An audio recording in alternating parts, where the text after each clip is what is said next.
This is the Outsource Accelerator Podcast, exploring business and outsourcing mastery. Let's do it. Hi, and welcome to another episode. This is episode 11 of the Outsource Accelerator. My name is Derek Gallimore, and I'm joined by my co-host, Arnold San Miguel.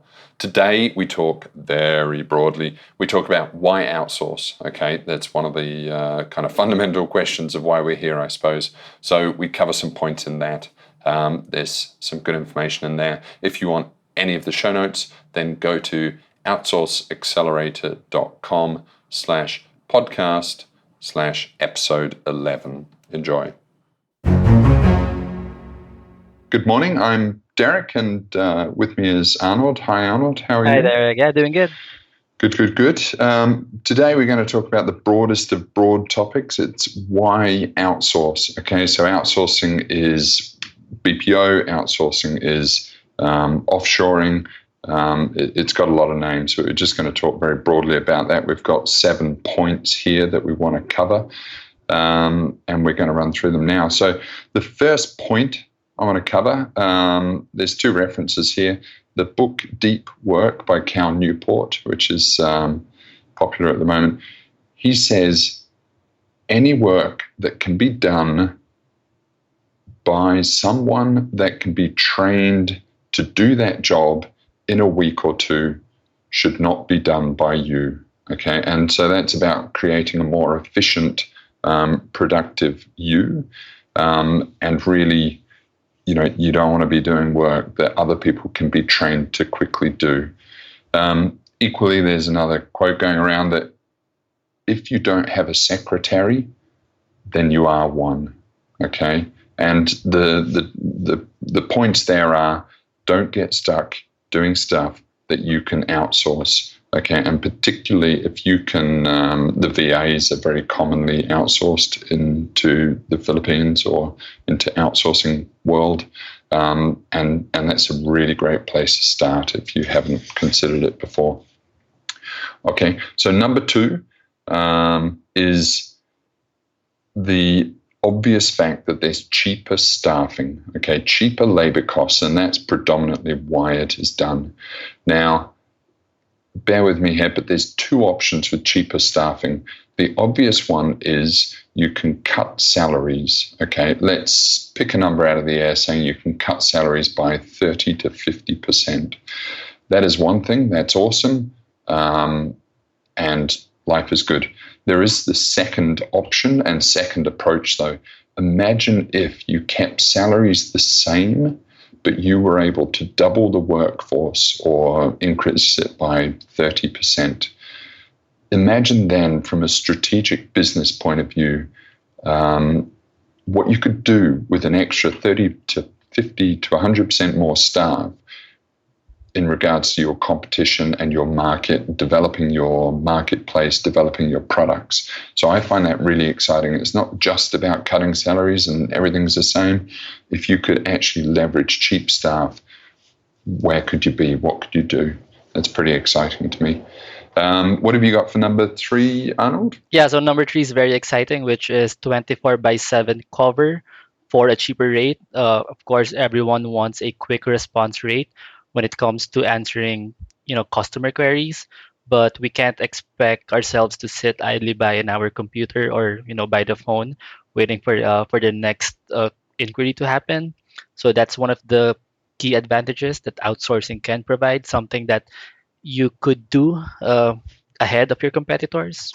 Great. Yeah, I agree. And it's, in the West now, there's not many people that are keen to sit in an office overnight, do night shifts, whereas because of the time zone difference, it's very easily accessed here, and people are used to working night shifts.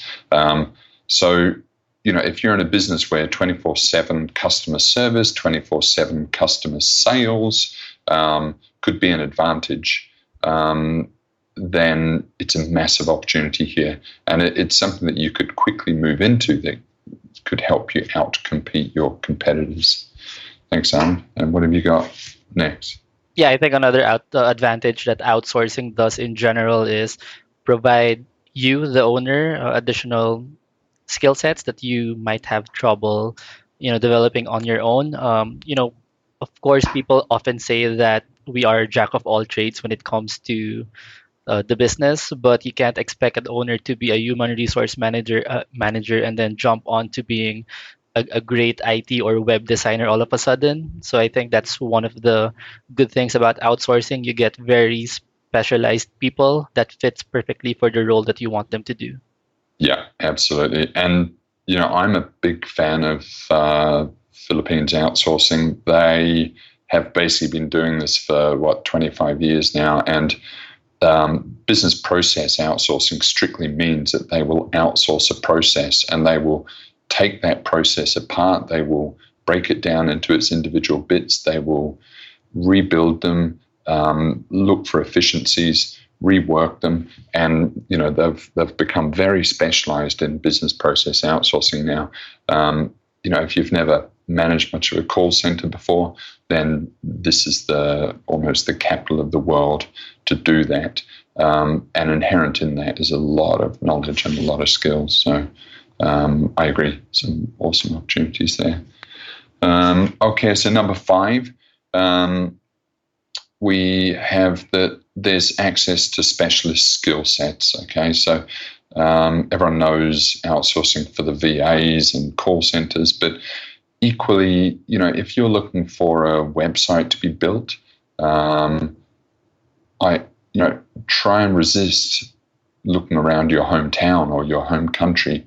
In Manila, in the Philippines, there's a huge number of normal contract businesses like there are in your town, your country, that they're going to be looking for IT clients, web-based clients, design clients, any range of things. And you've got to shop around. There are good vendors, there are bad vendors, like anything else. But the majority, those services where the majority of things are done online through email communications, through telephone, look further abroad and try and save where you can, because costs are so much lower over in the Philippines. Yep. Also, Derek, just to add on to this one, again, yeah, you made Yeah. very good points.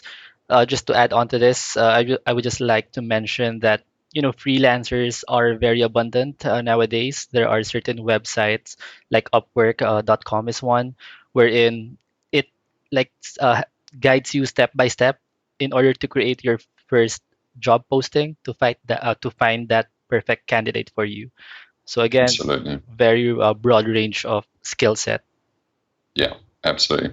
No, that's a good point. And Upwork and Freelancer and all these sort of things, they're a great start and a great introduction to not just working with overseas outsourced people, but about setting projects, about setting expectations, about managing people, and doing that over an interface, email, phone, things like that, and also possibly with a little bit of cultural and language differences. So those are really good platforms and a great place to start, and obviously have opportunity for accessing cheap skills there.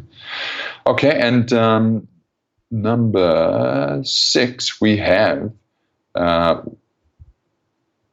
Okay, so this is a sort of slightly more esoteric concept, but what I really enjoy about if you have a company serving whatever UK clients, the office is in the UK, then you are pretty much stuck to the UK.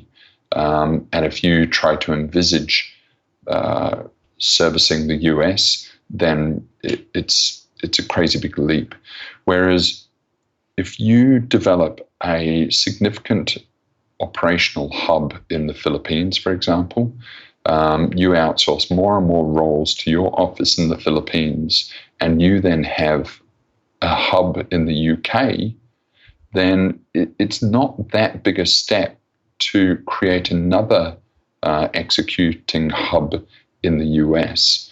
So I like to see it as almost a stepping stone towards internationalization of your business.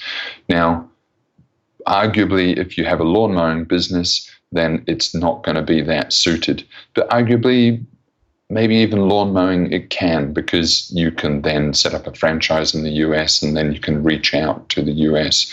But significantly, if you are selling web services, IT services, then it is it's a great stepping stone to internationalizing your business, which I find really exciting. Great. And then we'll move along. So number 7, and the last one, is that outsourcing forces you as a business owner to go through a maturation of your company processes. Now, I don't know if you have 1 staff member or 100 staff members. If you outsource, then it forces you to think about your processes, to split them out, to create standard operating procedures, KPIs, and really analyze, what is that process? Is that process necessary? Can we change that process? And that is a necessary step of a maturation of a company. I think in the West, we can get a little bit kind of lackadaisical, and we can just sort of think everyone can run by the seat of their pants.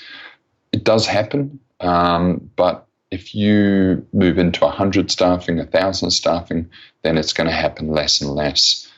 So it's a really good stage which forces you to think about the processes in your company. Do you have any thoughts about that, Anna, from your experience? I think we already covered 7 points. I would just like to add one more, which I think would pique the interest of some of our listeners out there.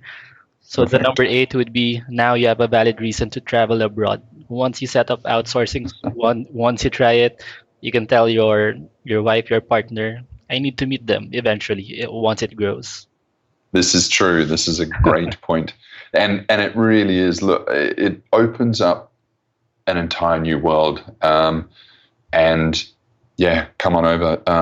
And then Philippines is also fantastic for a holiday. So bring the wife over as well and enjoy the Philippines. No, that's great. Thank you, Arnold. And that's the 8 points. And we'll talk to you tomorrow. All right. Hope you enjoyed that episode. If you want any of the show notes, then go to our website. It is outsourceaccelerator.com/podcast/episode 11. See you next time.